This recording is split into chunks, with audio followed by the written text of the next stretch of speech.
Então, turma, agora vamos para a correção das atividades da semana 1 do PET 1. Primeira atividade. Observe a imagem e em seguida faça o que se pede. A imagem retrata o contexto da pré-história humana e expressa a seguinte ideia. Alternativa A. O desenvolvimento de conglomerados urbanos baseados no trabalho escravo. Já podemos descartar porque não tem nada na imagem que indique aqui a presença de um trabalho escravo. Alternativa B.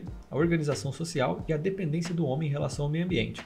Opa, peraí, tem alguns pontos aqui interessantes. Nós podemos ver uma organização social, cada um tem a sua função. E o homem aqui ele é dependente ao meio ambiente. Aqui ele está pescando, a mulher coletando, outros aqui estão caçando. Então tem uma relação, mas mesmo assim vamos ver as outras. Alternativa C. A constante guerra pelas terras produtivas entre os diferentes grupos humanos. Já descarta também porque não tem nada aqui que indique uma guerra entre os diferentes grupos humanos.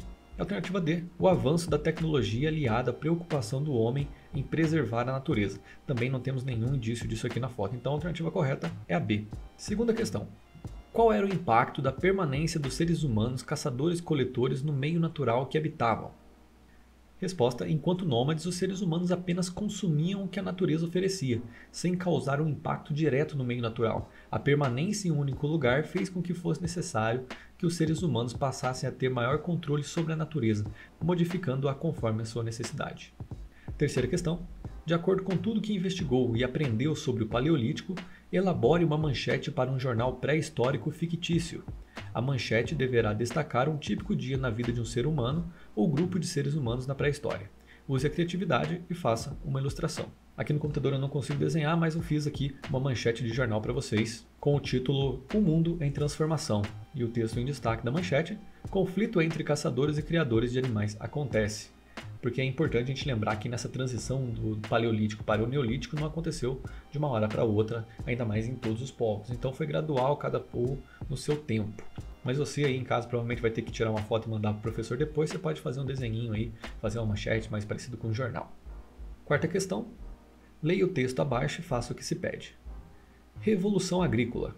Esta mudança, que recebeu a tradicional denominação de Revolução Neolítica, consistiu basicamente na domesticação de animais e no aparecimento da agricultura. O aparecimento da agricultura, com a introdução do trabalho coletivo e regular, levou o homem a se fixar nos locais mais adequados ao desenvolvimento desta atividade, às margens dos grandes rios. Por volta do final do Neolítico, as primeiras civilizações nasceram em torno dos vales dos rios Tigre e Eufrates, na Mesopotâmia, do Nilo, no Egito, do Ganges e do Indo, na Índia, e do Amarelo, na China. Na área que engloba a Mesopotâmia e o Egito, denominada de crescente fértil, apesar das cheias dos rios fertilizarem anualmente o solo, permitindo uma alta produção agrícola, ou precisamente por causa da sua ocorrência, houve a necessidade de um grande volume constante de trabalho coletivo para a construção e manutenção de diques, barragens, canais e reservatórios, que levou à formação de sociedades urbanizadas e complexas, baseadas na irrigação.